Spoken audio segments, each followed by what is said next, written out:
Olá, bem-vindos ao nosso terceiro episódio do nosso CasoCast. Hoje vamos falar sobre as consequências legais no caso da ocorrência de um acidente de trabalho.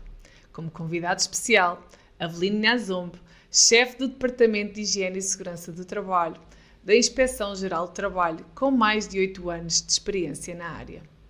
Em Moçambique, os acidentes são mais comuns do que aqueles que imaginamos, mas poucos sabemos que posição tomar.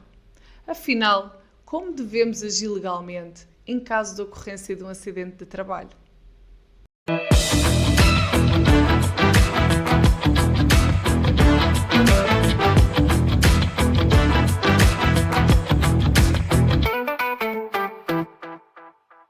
Olá, Avelino. Bem-vindo aqui ao nosso terceiro episódio do nosso CasoCast, uma iniciativa aqui da empresa SICAS. Okay. Seja bem-vindo, como está? Obrigado. Estou bem. A viagem também foi boa para até chegar ao SICAS. Foi fácil de localizar o sítio. Bem que eu conheci ainda à distância, mas não tinha tido oportunidade de cá estar nas instalações para um evento desta natureza e de magna importância no sentido de discutir algum conhecimento e transmitir aquilo que é o nosso saber sobre as matérias de higiene e segurança no trabalho ao público moçambicano em geral. Muito obrigada. Bom, chegou sem acidentes de trabalho. Hoje vamos falar sobre acidentes de trabalho. Especificamente, o grande objetivo é transmitir aqui algumas informações que estão previstas na legislação moçambicana, nomeadamente o Decreto 62 do ano de 2013, transmitirmos um bocadinho a quem nos vai ouvir os conteúdos essenciais para garantir que os trabalhadores não tenham acidentes de trabalho. Caso os tenham, quais são os mecanismos que devem ser tomados. Bom, antes de avançarmos propriamente para aquilo que é o conteúdo do nosso decreto, eu gostava de transmitirmos o que é um acidente de trabalho, o que é que pode ser considerado um acidente de trabalho à luz do 62 de 2013. O que é um acidente de trabalho? Uma vez mais eu quero elogiar a iniciativa da SICAS, porque está em conexão com aquilo que é a promoção da saúde e segurança no trabalho. Agora, indo direto mesmo à questão que me coloca sobre o conceito de acidente de trabalho, vamos olhar para o dispositivo legal, que é o Decreto 62 de 2013, de 4 de dezembro, que conceptua o acidente de trabalho como um sinistro que se verifica no local durante o tempo do trabalho, desde que produza direta ou indiretamente, uma lesão corporal ou perturbação funcional a um trabalhador por conta do trem, por conta do trem. E resulta em morte ou redução da capacidade do trabalho de trabalhador, ou simplesmente capacidade do ganho deste trabalhador. Quando trazemos a questão por conta do trem, estamos a falar de um trabalhador vinculado controlado com uma determinada organização ou empresa. O mais importante dentro do conceito de acidente do trabalho é trazer outros elementos, porque eu acredito que o público, o conceito geral, consegue alcançar, é perceptível, é claro, mas tem outros aspectos que é preciso olhar para eles, como o caso de o que é considerado ainda acidente de trabalho. Porque muitas das vezes somos confrontados de que um acidente de trabalho é apenas aquele que ocorre durante a execução de uma determinada tarefa nas instalações ao serviço do empregador. Mas sabemos que, à luz da legislação, não se limita apenas a isso. Certo, sim, não se limita apenas a isso. Temos mais alguns antes, desculpa, que cobrem exatamente o conceito de acidente de trabalho. Eu posso citar, por exemplo, o número 2 da linha A partir do próprio dispositivo legal. Vou fazer uma leitura, depois podemos fazer a interpretação. O número 2, o número 2, na sua linha A diz: considera-se ainda acidente do trabalho o que ocorre na ida ou regresso do local do trabalho, até essa parte está clara, quando utilizado o meio de transporte fornecido pelo empregador, ou quando o acidente seja consequência de particular perigo do percurso normal ou de outras circunstâncias que tenham agravado o risco do mesmo percurso. Ora, aqui surgem dois aspectos que precisam ser realçados. Vamos lá. Diz primeiro particular perigo ou percurso. Então, temos que olhar isso como uma situação em que as estradas podem oferecer perigos, okay? Ou podem ser perigosas.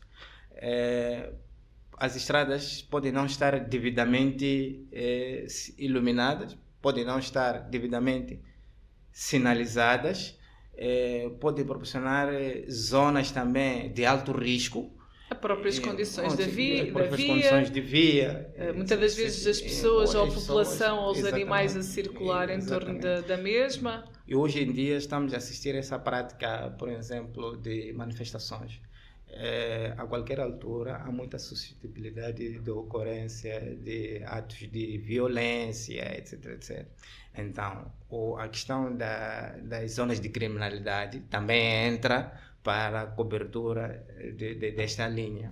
E quando nós temos um acidente de trabalho que ocorreu fora daquilo que é o período de trabalho, em que condições é que podemos afirmar que é um acidente de trabalho? Vamos imaginar que normalmente o horário de um trabalhador é das 8 às 17 e estava, neste caso, ficou a trabalhar até às 19 horas, portanto, fora daquilo que é o seu horário normal, trabalhou até às 19 e teve um acidente de trabalho. Um acidente. É considerado um acidente de trabalho?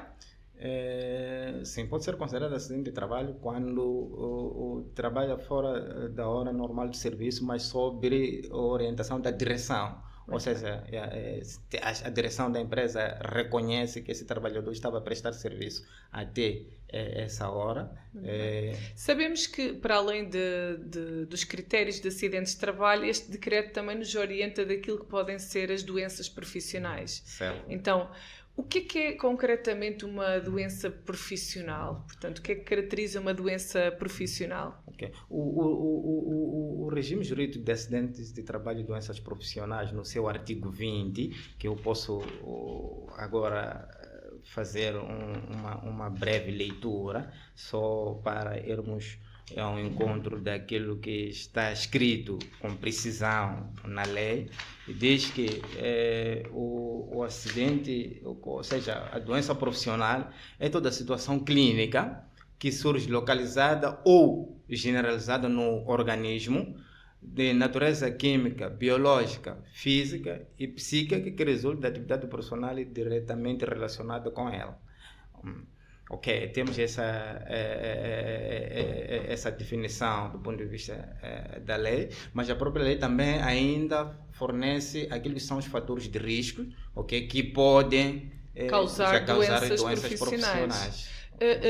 Existe no país alguma lista que orienta que tipo de doenças profissionais podem existir e as devidas indenizações, se for o caso algum trabalhador sofra ou venha a ter uma doença profissional?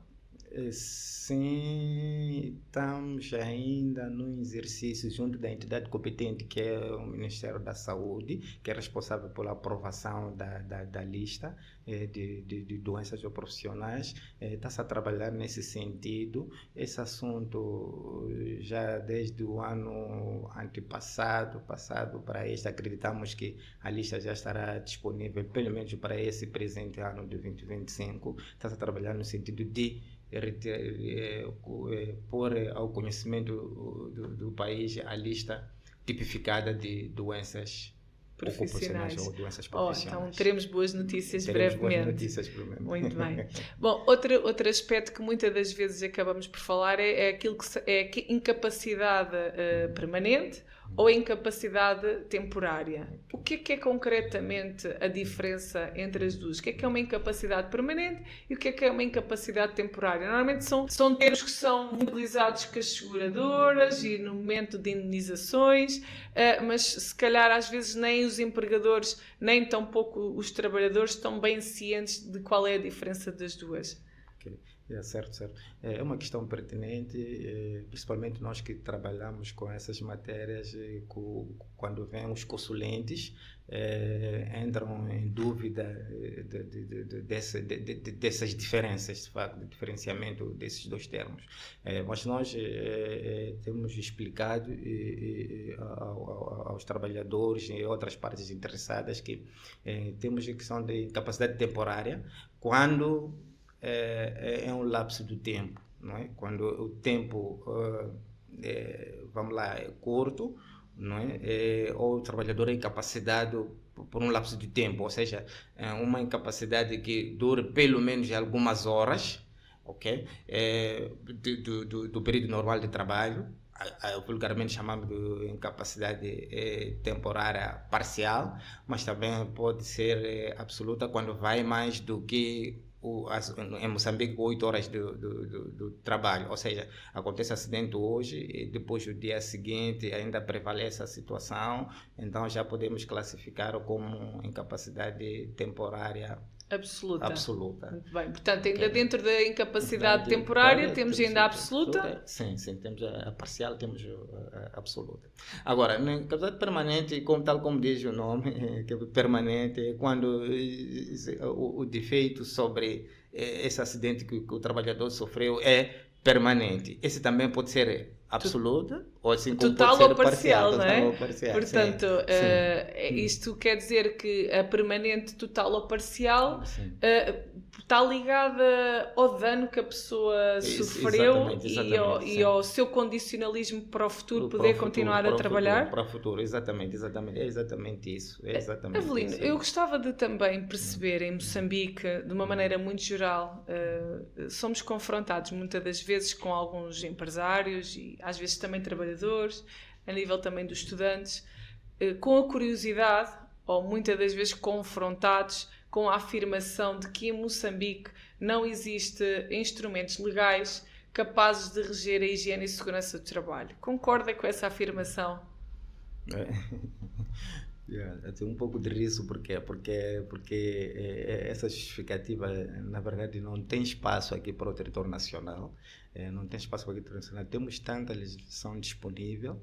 É verdade que existe alguma legislação que carece de atualização, mas indisponibilidade de legislação não pode ser a justificação para o empresariado, entre outras partes que assim se justificam. Por exemplo, se nós fazemos elencamento da legislação já existente, a própria lei do trabalho, tanto a antiga como a recente, aborda essas matérias de higiene e segurança no trabalho. Temos um diploma mais específico, que é o Decreto 62 de 2013, 4 de dezembro, que orienta sobre acidentes de trabalho e doença profissional, ou seja, o chamado regime jurídico de acidente de trabalho e doenças profissionais. Temos também uma legislação, ainda que antiga, já dizia, o diploma legislativo 120 de 1971, 19 de novembro, se a memória não me traçou, para obras de engenharia civil. Mas também temos, ainda na tônica da legislação antiga, do tempo colonial, temos o diploma legislativo 48 de 1973, para estabelecimentos industriais. Temos ainda... Se calhar dar aqui uma ajuda que eu também concordo consigo, portanto, nós concordamos consigo. Portanto, Moçambique tem legislação que regulamenta a área de higiene e segurança do trabalho, apesar das eventuais melhorias ou atualizações que possa haver necessidade de realizar, mas temos uma grande prova, é que o Estado está justamente a trabalhar nessas atualizações, e a grande prova que eu dizia, que eu uso como fator justificativo daquilo que estou a dizer, é que o ano 2024 Foi um ano muito positivo. Tivemos 3 bons decretos que saíram no ano 2024, específicos para a área de higiene e segurança do trabalho. Portanto, isto é uma prova que o Governo está a trabalhar na melhoria da higiene e segurança do trabalho. As esforços que estão sendo realizados nesse sentido. E se olharmos recentemente, ainda bem que fez referência ao ano 2024, já em dezembro de 2024 tivemos o decreto 94 sobre controle das exposições ocupacionais a agentes de riscos físicos, químicos e biológicos. É uma boa nova. Esta é muito boa nova, porque vai ajudar em muito no nosso trabalho e naturalmente em muito na prevenção de acidentes. Tivemos ainda dentro do ano 2024 um regulamento sobre produtos químicos. A gestão dos produtos químicos, portanto o decreto 23 de 2024, portanto atualmente só não cumpre com a identificação, com a rotulagem, com a formação em torno dos produtos químicos, quem de facto não quer cumprir a legislação, mas também veio a ser uma grande ajuda, transmitir que nós que normalmente caminhamos muito nas obras, na indústria, e muitas das vezes somos confrontados com cenários caóticos em torno da gestão dos produtos químicos. Portanto, neste momento temos um decreto específico que responde à área, que responde especificamente à gestão dos produtos químicos. Isso vai se consolidar a esse limites de exposição. Se nós olharmos que o decreto sobre gestão de produtos químicos, teremos lá trabalhadores a manusear aqueles produtos. Então, como complementar dessa legislação, vamos encontrar esse último decreto, não é? Sobre o controle das exposições. Tudo neste momento está-se a encaixar, está sim, senhora. Sim. E não podemos também deixar de referenciar outra das grandes confrontações que muitas das vezes temos nas empresas ligadas à parte da proteção dos edifícios contra incêndios, em que saiu mais outro decreto em 2024, que é o Regulamento Geral da Proteção contra Incêndios em Edifícios e Recintos. E aí não pode haver já dúvidas da necessidade de elaboração de planos de emergência, da necessidade de proteger os edifícios com mecanismos relacionados com a prevenção de incêndios e com a detecção também. E associado a isso, eu penso que é preciso que se consuma, de facto, essa legislação, porque vai ajudar muito também na questão da concepção dos edifícios. Temos problemas sérios com edifícios que estão já construídos antigamente, mas com esses também estão sendo construídos agora, que a sua concepção não envolve esta componente de combate automático dos incêndios. Então, é um evento previsível. Então há necessidade de acoplarmos essa componente para suprir essa lacuna. Por exemplo, no ato das nossas inspeções já identificamos alguns edifícios que não estão em concordância com aquilo que são os novos modelos de construção, principalmente nessa questão de combate a incêndio. E entrando aqui agora na questão do Decreto 62 de 2013, afinal, os seguros de acidentes de trabalho são obrigatórios nas empresas ou não são? O seguro de acidente de trabalho nunca foi facultativo, sempre foi obrigatório, mas temos que olhar para a questão das empresas que vêm negligenciando essa questão da obrigatoriedade de constituir seguro coletivo de acidentes de trabalho e doenças profissionais. E quando interpeladas, essas empresas, obviamente, são acionadas a partir das pensões gerais, mecanismos sancionatórios, porque a concepção que se tem, o entendimento que se tem é que não é facultativo a questão da constituição de seguro contra acidentes de trabalho e doenças profissionais. No decurso das inspeções que costumam ter, ainda nos dias de hoje encontram muitas empresas que não atendem a este requisito legal? Ainda se encontra? Bom, média, da sua experiência, das inspeções que costumam ter. Claro, quero trazer, de facto, nessa perspectiva. Existe um nível de empresas que entendem que como tal, ou seja, quando digo entendem como tal, digo que assumem que é de facto obrigatório, ok?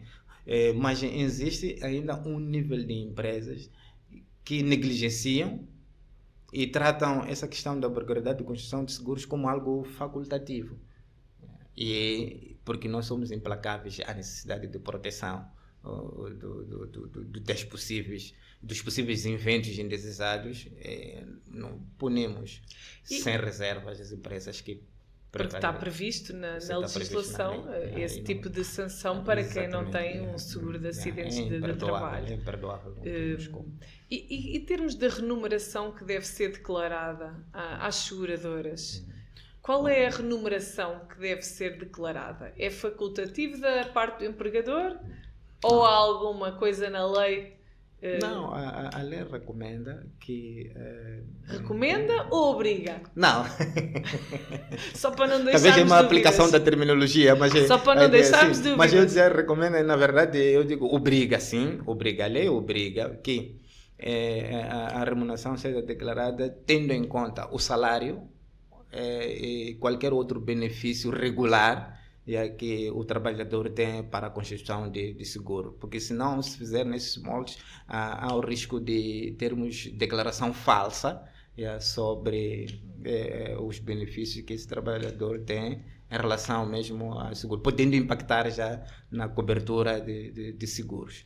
Nunca, como inspetor, calhei com uma situação de as empresas fazerem falsas declarações, mas não quero dizer com isso que não existe, porque já ouvi de um cenário contrário com colegas do trabalho. Encontraram. Sim, com colegas que encontraram.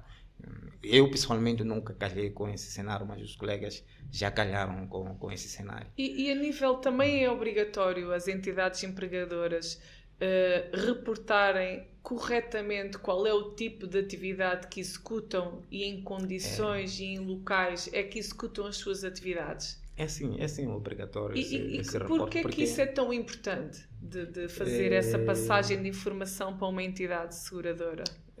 As seguradoras, posso não entrar muito bem no espírito das seguradoras, mas a verdade é que as seguradoras, em princípio, bem constituídas, deviam ter lá mesmo técnicos de higiene e segurança no trabalho. Porque esses fariam a peritagem por parte das seguradoras. Okay? E a peritagem no sentido de identificar as reais condições, as reais situações, e porque pode haver eventualmente mudança de atividade, ok? Então essa mudança de atividade envolve uma reavaliação dos riscos, uma reavaliação dos riscos. Tendo essa reavaliação dos riscos feita, pode proporcionar uma mobilidade do seguro em si, okay? Podendo crescer ou reduzir, dependendo do nível cenário, de risco do e do nível de cenário risco que possa enfrentar, o cenário pode se encontrar numa análise mais específica. É possível um acidente de trabalho ser descaracterizado? Quando é possível, que um acidente de trabalho pode ser descaracterizado? Porque se calhar aqui, mais para darmos o alerta também ao trabalhador. Muitas das vezes focamos só na entidade empregadora, mas também há que tornar os trabalhadores conscientes das suas responsabilidades. Então, em que condições um acidente de trabalho pode ser descaracterizado? Okay. O ditado diz que a segurança é a responsabilidade de todos. Né? É a responsabilidade de todos. Quando falamos de responsabilidade de todos, vamos falar tanto do empregador e do trabalhador. É por isso que a lei diz que cada um desses tem seus deveres e tem seus direitos. Não é? Vou buscar um exemplo a partir vou falar da África do Sul, que é uma coisa que um país próximo. Um país próximo é que já assistimos e ouvimos muitos cenários que acontecem nessa questão dos acidentes de trabalho. Vamos lá, vou tratar de irmãos, pais, primos, etc, mineiros, que por causa de ganhos, que despertaram que podiam ter ganhos tendo ocorrido um determinado acidente. O que eles faziam? Entregavam o dedo, não é? Entregavam o dedo, cortava-se o dedo, pronto, era feita a análise, a avaliação, e depois dali, a partir da medicina legal do lado da África do Sul, a pessoa tinha o direito a uma determinada indemnização. Uma indemnização. E não era pouca coisa, era uma coisa muito alta, e por isso que sujeitavam-se a isso, cortavam o dedo e depois, com vontade de ganhar o tal dinheiro. Então, tipificando isso, chama-se dolo, né? Chama-se dolo, porque o trabalhador cria condições para que sofra só porque quer ganhar dinheiro. Então, os sul-africanos depois despertaram que não, nas nossas minas tem a questão de provocar acidente, exatamente para ter ganhos. Então, houve uma análise já sobre esses atos e decidiu-se que não. Afinal de contas, é preciso descaracterizar certos acidentes, porque tem trabalhadores que provocam isso. Então, nesse caso, provocando o acidente ou cometendo dolo, é um dos exemplos que o acidente pode ser descaracterizado. Portanto, e isso, deixar claro, está previsto na legislação moçambicana. Temos a questão também de negligência das normas de segurança instituídas dentro da organização. Okay? Temos trabalhadores que ignoram aquilo que são os preceitos legais ou os procedimentos operacionais dentro da fábrica, dentro de uma determinada instituição, empresa, organização, se nós assim quisermos chamar. Também pode ser descaracterizado por causa desses atos. Portanto, um trabalhador que negligencia as regras de segurança ou até mesmo estão estabelecidos procedimentos e mecanismos de prevenção de segurança na empresa, mas que ele, no fundo, quebra esses mecanismos, fazendo com que diminua o grau de prevenção dos riscos, pode ser considerado uma descaracterização. Esse acidente, no caso da ocorrência de um acidente, pode ser descaracterizado. Portanto, chamar a atenção de todos os trabalhadores da necessidade obrigatória de cumprir. Obviamente, com as normas de segurança dentro da empresa em que estão inseridos. Sabemos que, apesar de um acidente poder ser descaracterizado, não isenta a responsabilidade do lado da entidade empregadora de atender, no caso da ocorrência de um acidente, de atender à vítima com mecanismos de primeiros socorros e até mesmo o encaminhamento à unidade de saúde mais próxima do local da ocorrência do acidente. Estarão as empresas preparadas e conscientes desta obrigatoriedade?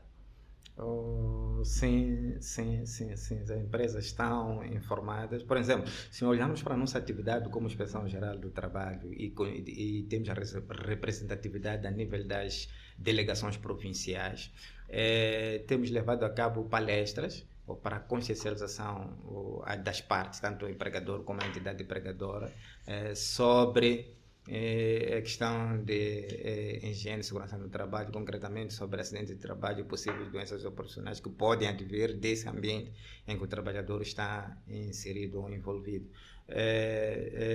Fazemos essas palestras no sentido de despertar, okay? Despertar a importância. Portanto, e reforçar as entidades empregadoras de investirem em informações de primeiros socorros, né, para preparar equipas e investirem em mecanismos e definir procedimentos de, no fundo, de evacuação e de encaminhamento das vítimas até às unidades de saúde mais próximas. Nós aqui, a nível das indenizações, vamos imaginar o caso de um trabalhador que se apercebeu que tem uma doença profissional devido ao último emprego. Portanto, no fundo, o trabalhador cessou o seu contrato de trabalho e, após a cessação do contrato de trabalho, identificou uma doença profissional ou foi-lhe diagnosticada uma doença profissional. Ele pode recorrer a uma indenização à entidade empregadora antiga? Sim, tem espaço, sim. Tem espaço, sim, mas a lei protege exatamente esse decreto 62 de 2013. Posso não precisar o artigo, mas tem cobertura legal, desde que se prove a relação nexo-causa. E um empregador, quando sofre um acidente de trabalho, tem algum prazo máximo previsto na legislação de quando é que ele deve comunicar à entidade empregadora? Sim, sim. Tem, sim. Mas antes de responder essa questão, queria só dar reforço à questão anterior. Dizia que é preciso provar, nesse caso, a causalidade entre a doença e a atividade que esse trabalhador vem desempenhando. Mas também queria, essa questão me chama a atenção à necessidade de realizar dos exames médicos, tanto adicionais, periódicos e dimensionais.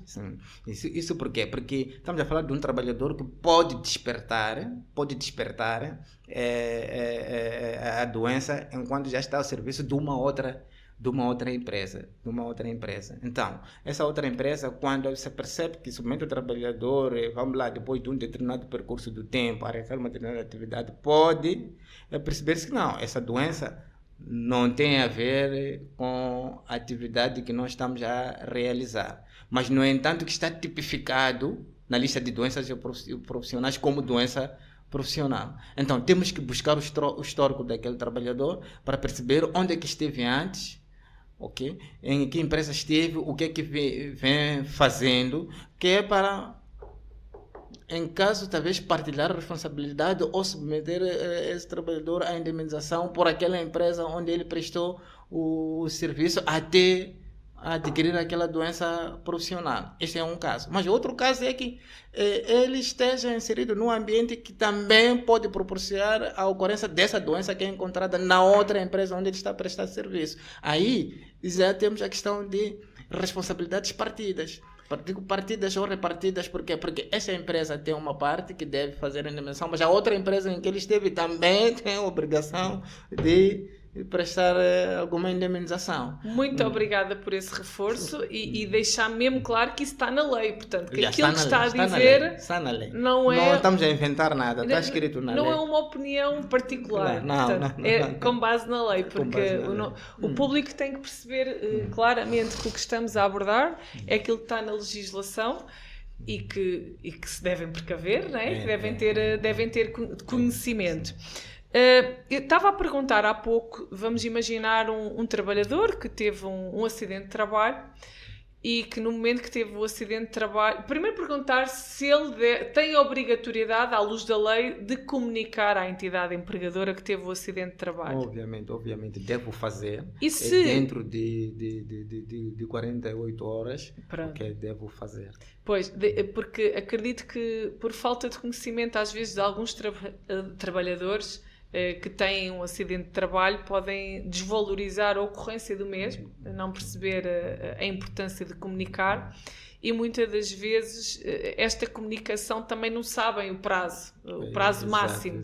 Claro que a ocorrência do acidente deve ser no imediato e logo assim que seja possível. Exatamente. Mas perceber que há um prazo máximo. Há um prazo máximo de 48 horas para fazer a comunicação. Mas outras coisas, não só do ponto de vista de comunicação, mas nós temos que perceber que a ocorrência de acidente, independentemente do nível de acidente, é importante fazer saber, é importante comunicar, pelo menos ainda dentro da organização. Por quê? Porque pode estar a ditar que alguma coisa daquilo que está previsto em termos de segurança a nível da organização está a falhar. E pode vir a comprometer e a criar outros acidentes de trabalho. Sim. Hoje foi leve, porque a sorte esteve lá, mas outro dia pode ser mais grave, pode tirar uma vida.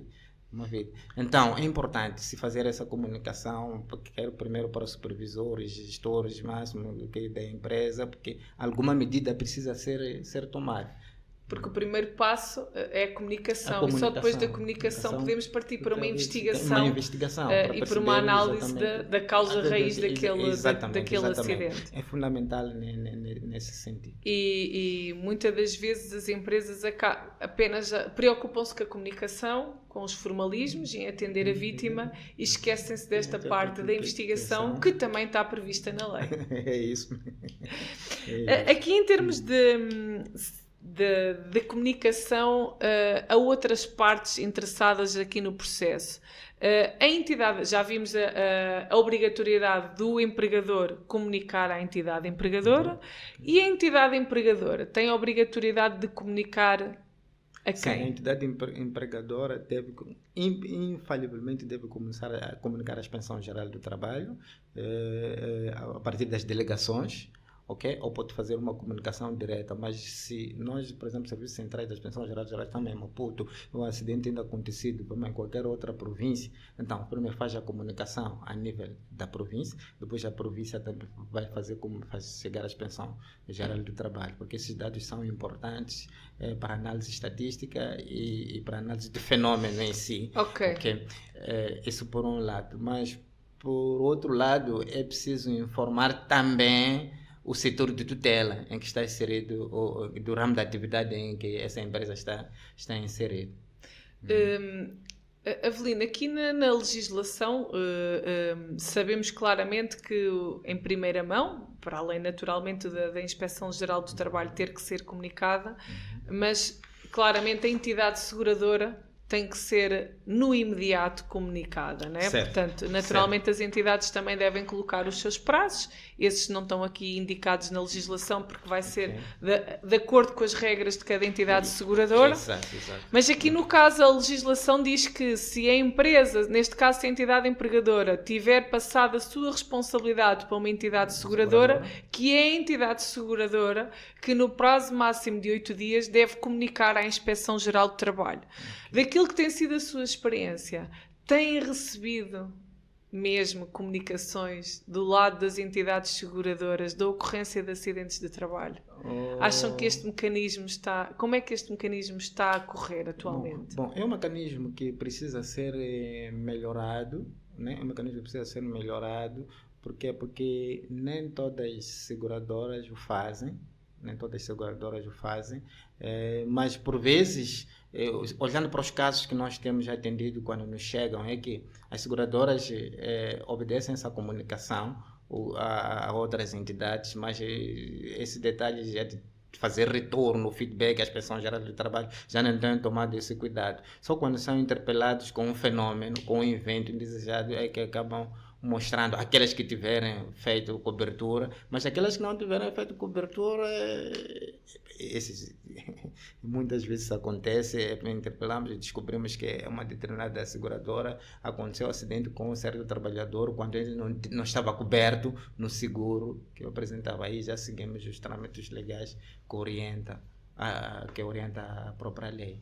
Na legislação está prevista alguma responsabilidade da parte da entidade empregadora, no caso da ocorrência de um acidente de trabalho, sobre o atendimento às despesas médicas, de assistência médica e medicamentosa? Isso também está previsto? Está previsto. Para aqueles que não tiverem transferido responsabilidade, por exemplo, à seguradora, eles têm a obrigatoriedade de se arcar com todas as despesas sobre o sinistrado, ok? Não tendo do momento, se for algo imediato ou se é disponibilidade de fundo, porque há um algoritmo que as empresas seguem para a retirada do fundo, mas no entanto pode haver um cenário em que a empresa tenha que agir imediatamente, então o trabalhador ou de outras fontes pode ter dinheiro ou recursos para avançar com a sua assistência, mas tem que estar devidamente registrado, que é para a entidade empregadora ressarcir ao trabalhador.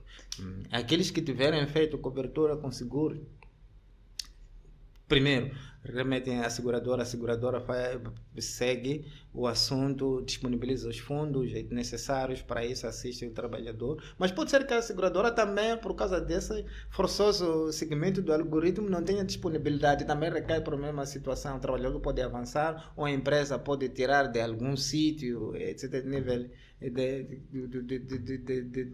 do patronato, entre outras faculdades que a empresa possa ter, só para avançar com o assunto, assistência ao trabalhador, que deve ser imediata, ok? Sob pena de... É isso.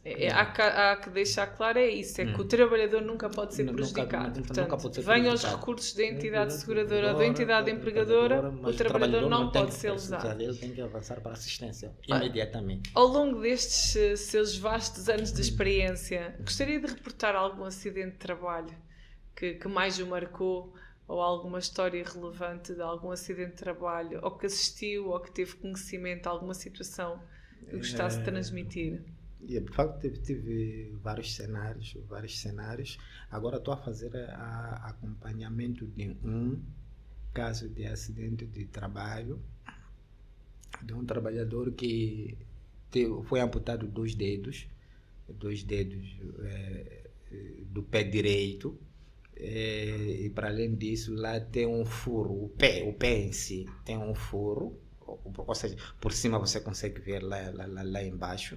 É um acidente que ocorreu. Esse trabalha para uma empresa de...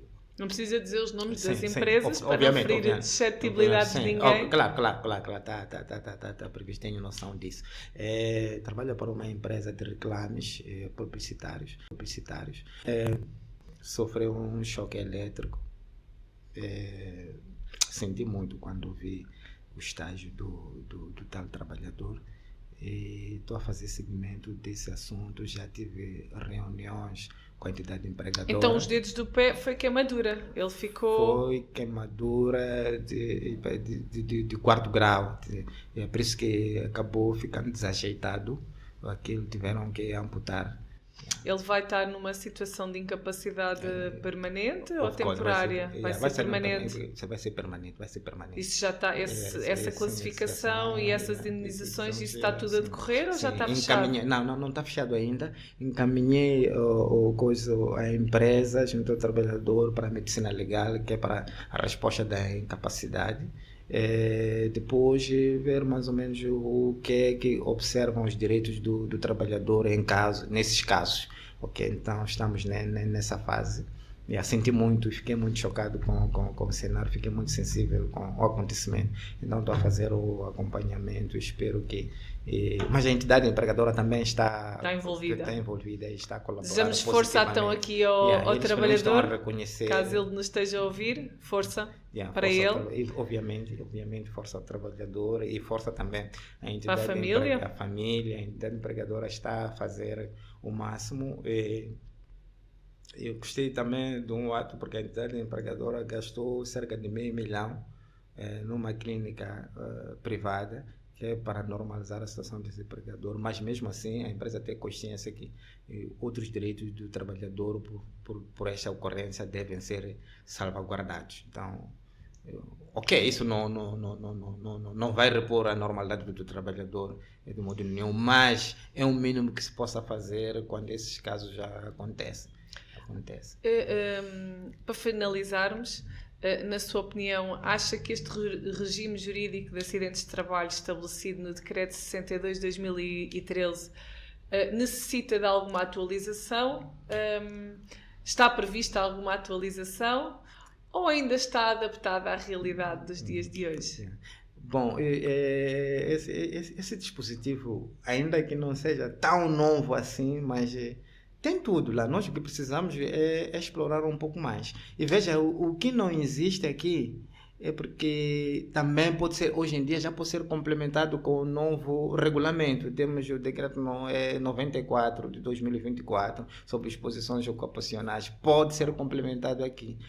É por isso que dizíamos no início que a desculpa sobre inexistência da legislação aqui no território nacional que atenda a essas matérias deve ser descartado.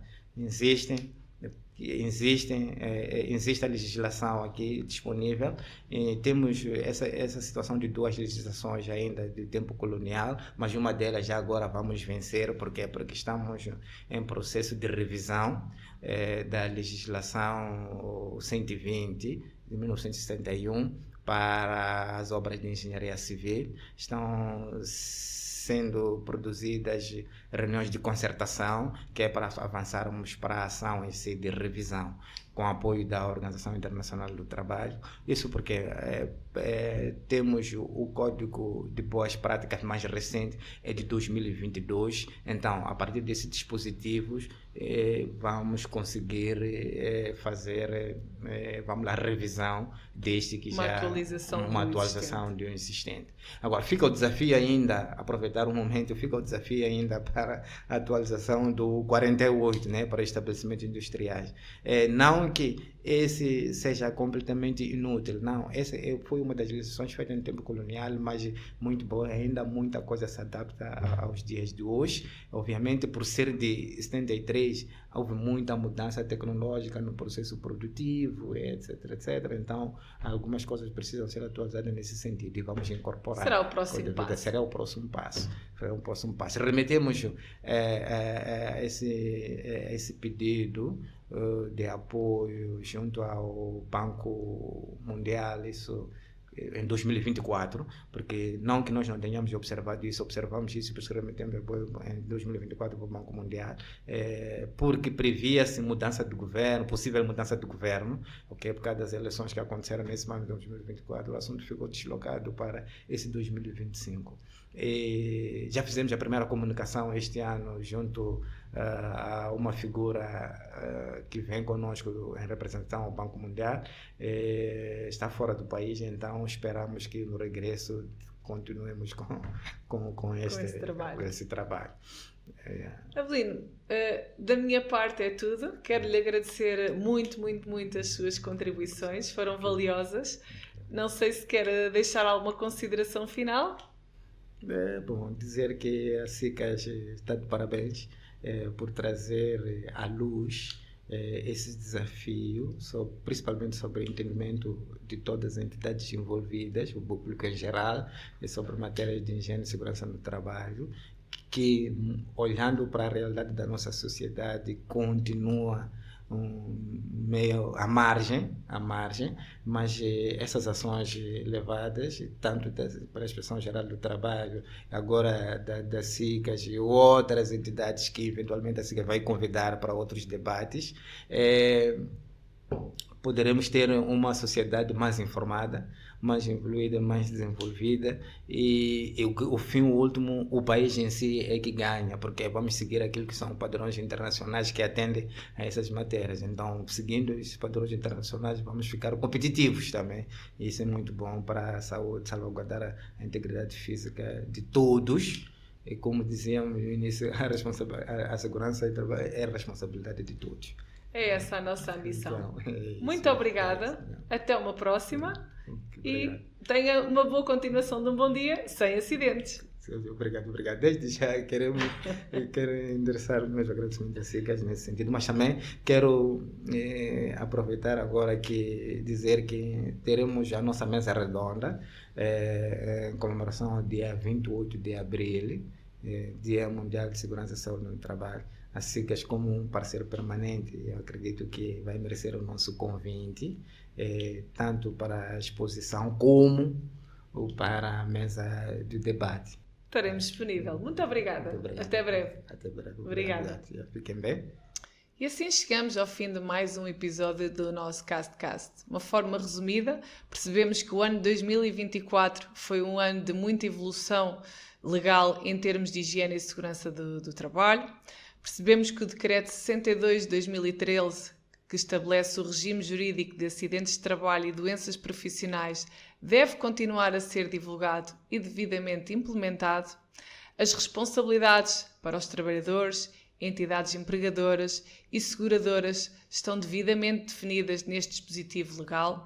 A obrigatoriedade sobre a comunicação de qualquer ocorrência de um acidente de trabalho ou doença profissional da parte do trabalhador, da parte das entidades seguradoras e, consequentemente, para a Inspeção-Geral do Trabalho.